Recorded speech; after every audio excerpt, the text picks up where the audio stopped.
Welcome to the Cheating Secrets channel. We hope you enjoy today's story. I was prepared for this, but I wasn't as emotionally ready as I thought.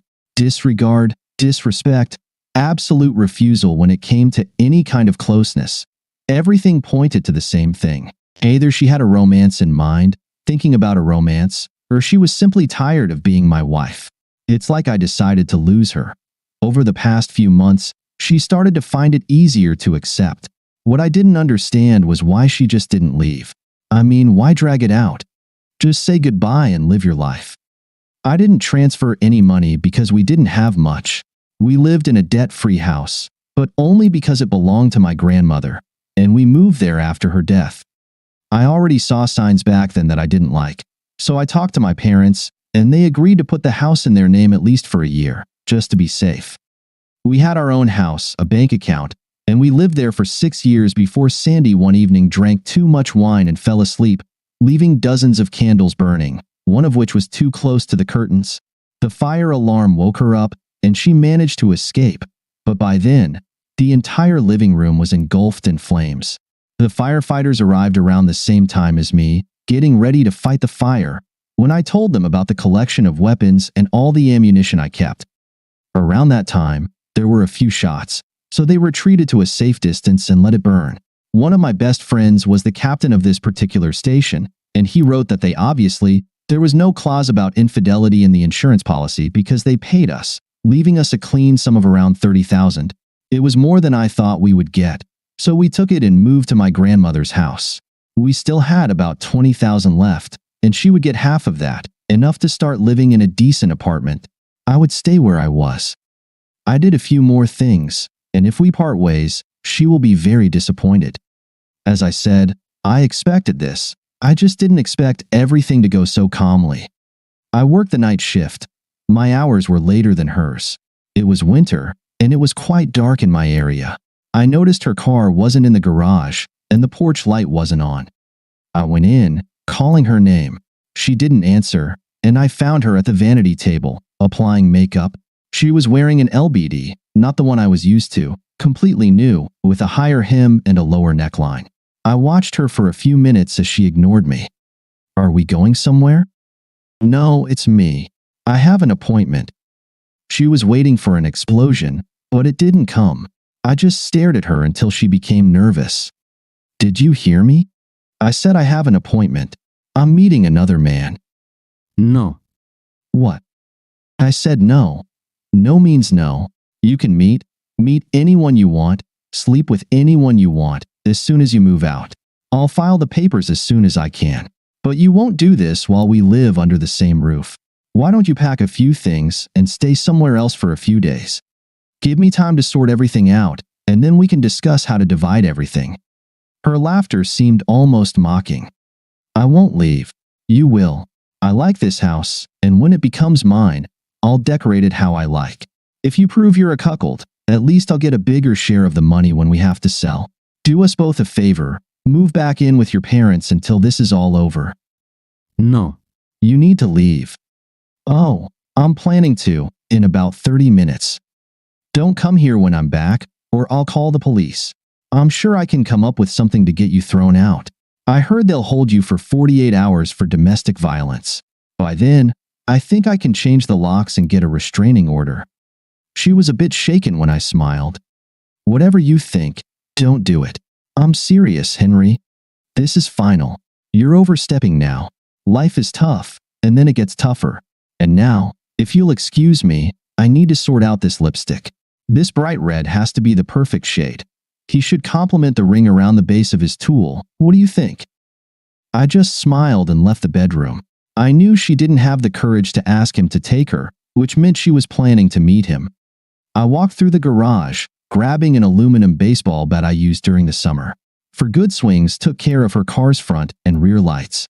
She wouldn't be driving this car. I returned and saw her purse on the counter. I opened it, noticing 6 packs of rubber bands when I pulled out her phone.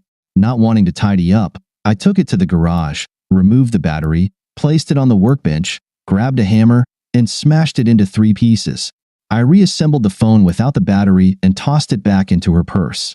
I almost stuck the bobby pins in the rubber bands but stopped. thinking she might claim they were mine. She walked into the kitchen as I was pouring coffee, in the tallest stilettos I'd ever seen. When she saw me, she grinned unhappily. "Out," she shouted, pointing at the door. I just smiled and sipped my coffee. She sighed. "Fine, if you want that. Look for police officers here soon. Maybe you'll want to call your dad to get money as collateral when you can leave." I took another sip of coffee. Why bother calling the cops?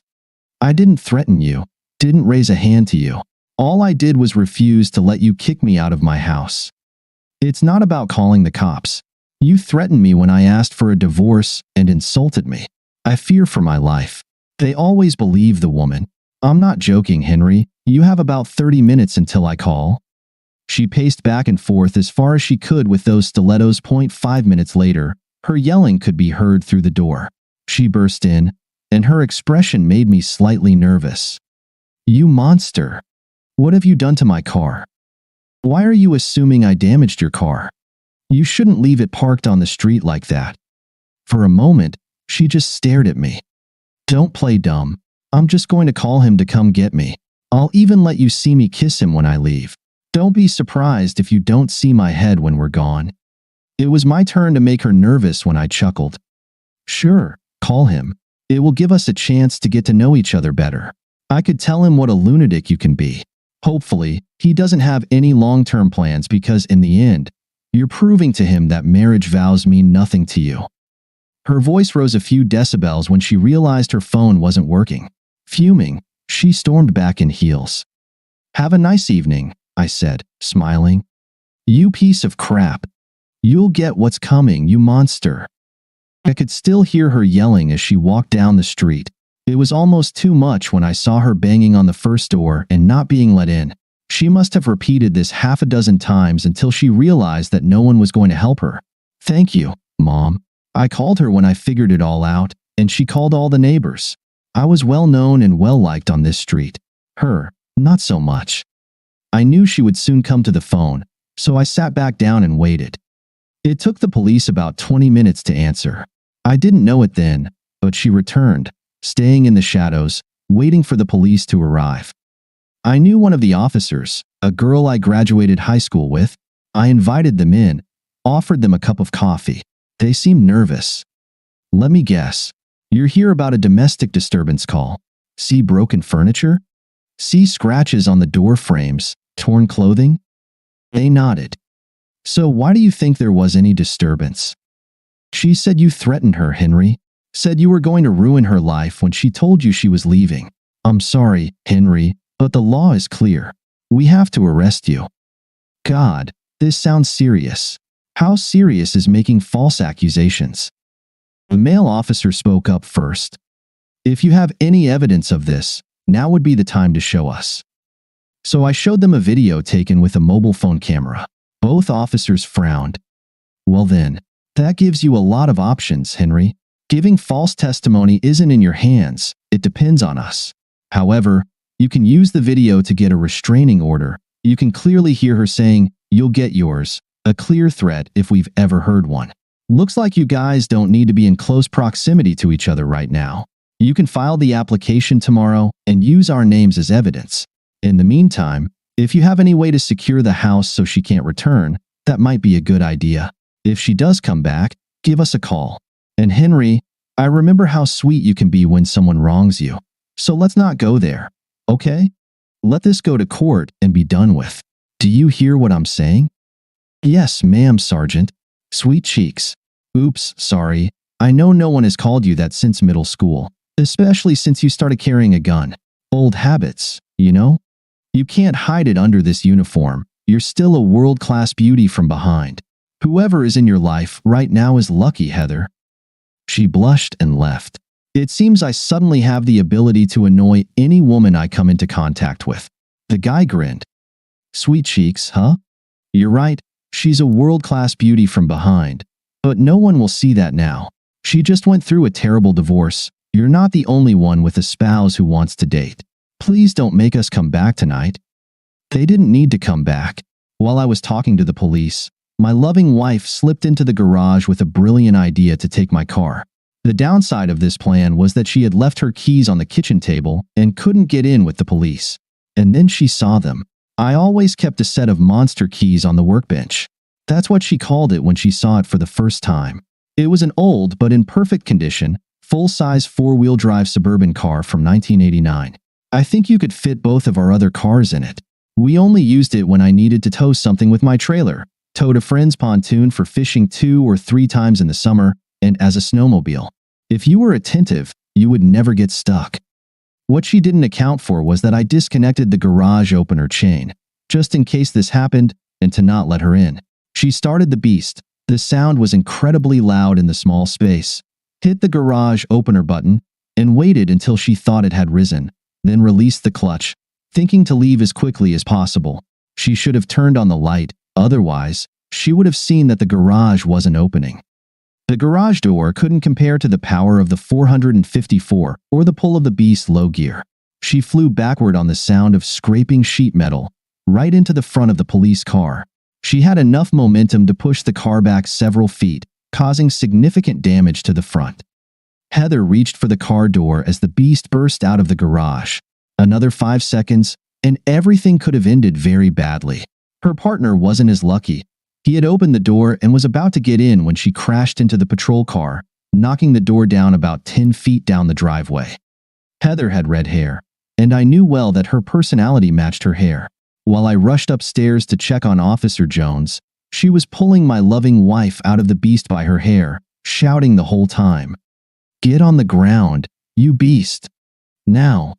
My loving wife, by the way, Ginger, if anyone cares about her name, was significantly out of sorts and only groaning. Once they got handcuffs on her, Heather rushed to her car and turned on the radio. "Officer down. Officer down. Send help to 411 Elm Drive immediately." Officer Jones was unconscious. Most of the impact was on his face, and it was quite clear that his nose was broken. I carefully cradled his head in case of spinal injuries so that he wouldn't choke on his own blood. I must have held his head for about 20 minutes before the first ambulance arrived.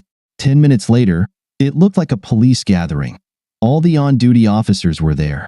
Heather went to the hospital with Officer Jones since her car was out of commission after giving her statement to the investigator and directing him to me. Ginger also got a free ride in the ambulance because she had bruises, several injuries from the airbag, and a pretty good bump. I repeated all of this 4 times before they were satisfied. Being a small town, I knew a few more police officers, including the chief, who was my friend's father. He was our baseball coach when we were in high school. Any news about Officer Jones, coach? No matter what rank he held, he would always be a coach to me. Nothing definite, Henry. However, it doesn't look too bad right now. They'll know more once they do an MRI and X-rays. I thanked him and was about to leave when he called out to me. "Just so you know, your wife seems to be okay if the accusation of everything we're charging her with can be called lovely. How can you accuse her of gross stupidity? Here are the consequences." Ginger bailed out, went to the bank, and withdrew $19,000, leaving me $1,000. She needed the money to get her parents' bail back and hire a good lawyer. I still had a restraining order in place, so we talked through our lawyers. Our first meeting was extremely unfortunate for her. My parents and my lawyer were with me because their investment was related to the case. The lawyer listed her demands. She needs a house, or at least half its value. I knew she had made a deal with a friend, a realtor, for him to buy it for her and then sell it back, using her half of the proceeds for the down payment. She knew I would never agree to sell it to her. My lawyer pulled a document out of his briefcase and handed it to her lawyer. He seemed surprised, and Ginger exclaimed, "What?" Her lawyer explained it to her. "The house belongs to his father. His name is nowhere in the documents. You cannot claim half of what doesn't belong to you." She was still boiling with anger when he stated the next demand. "My client wants all new furniture in the house. Living room, dining room, furniture from all bedrooms, a silver service set, and new kitchen appliances." My lawyer responded with new documents. Everything we bought was paid for by check, from my father's account.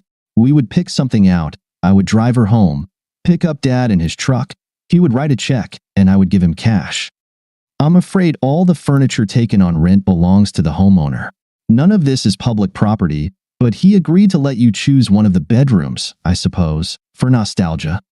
In the end, almost everything we owned was out of her reach.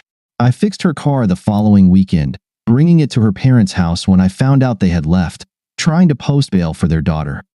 The judge called me and my lawyer into his office during the divorce, reviewing the papers. He tried to hide a smirk but couldn't. Quite clever, young man. You cut her legs from right under her. You knew this was going to happen, didn't you? I shrugged. I didn't quite envision this scenario, but I knew it wouldn't end well. I was just defending myself. By all accounts, she owes me $9,000 of the money she took, but if she simply signs the papers, we'll be square. He grumbled. Fair enough.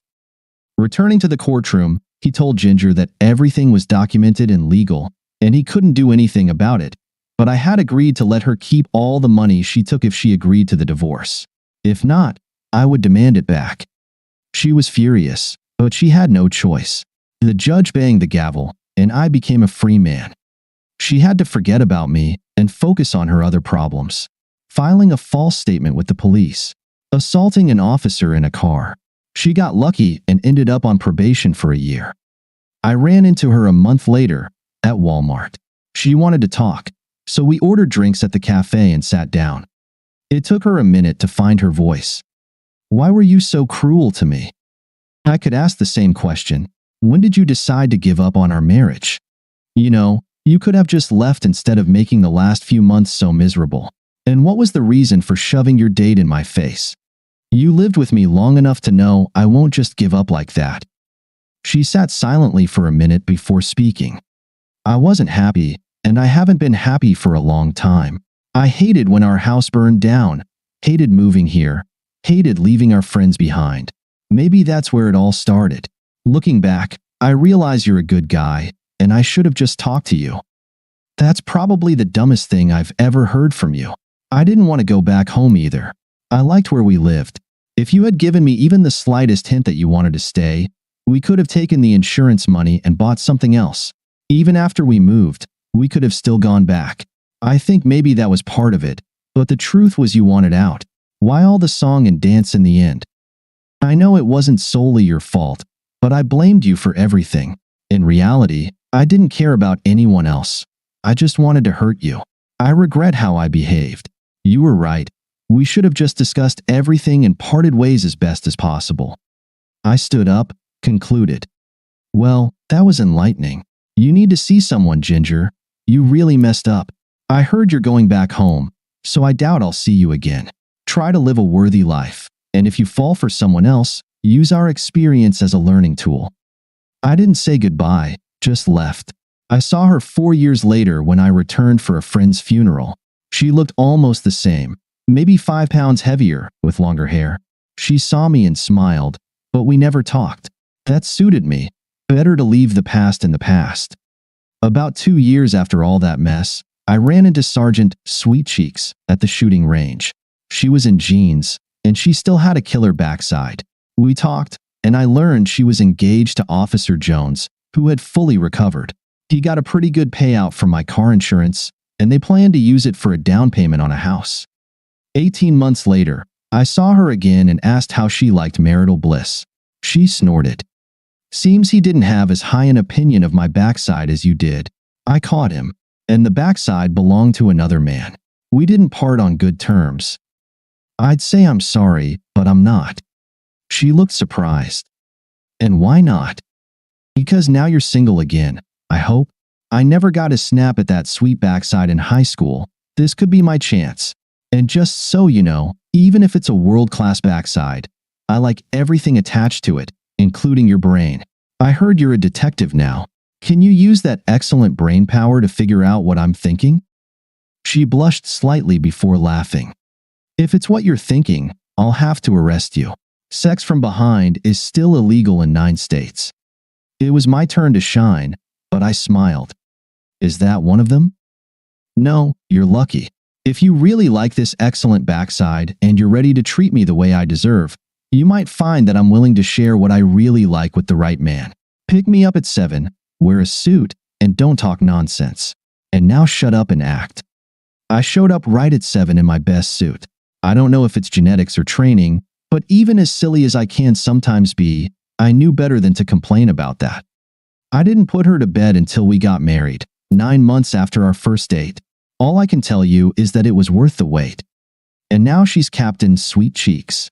I can talk nonsense, but calling her Sweet Cheeks in public is not the same thing, although she likes it when I say that in the bedroom. Ginger was seeing a psychologist. I don't know if it helped or not. She got married twice, and the second husband seems to be careful. It looks like he keeps her on a pretty short leash and reminds her of me when she gets out of control, telling her that I'm not the only one who can treat her that way. It seems to help her focus, at least according to the cousin who told me about it.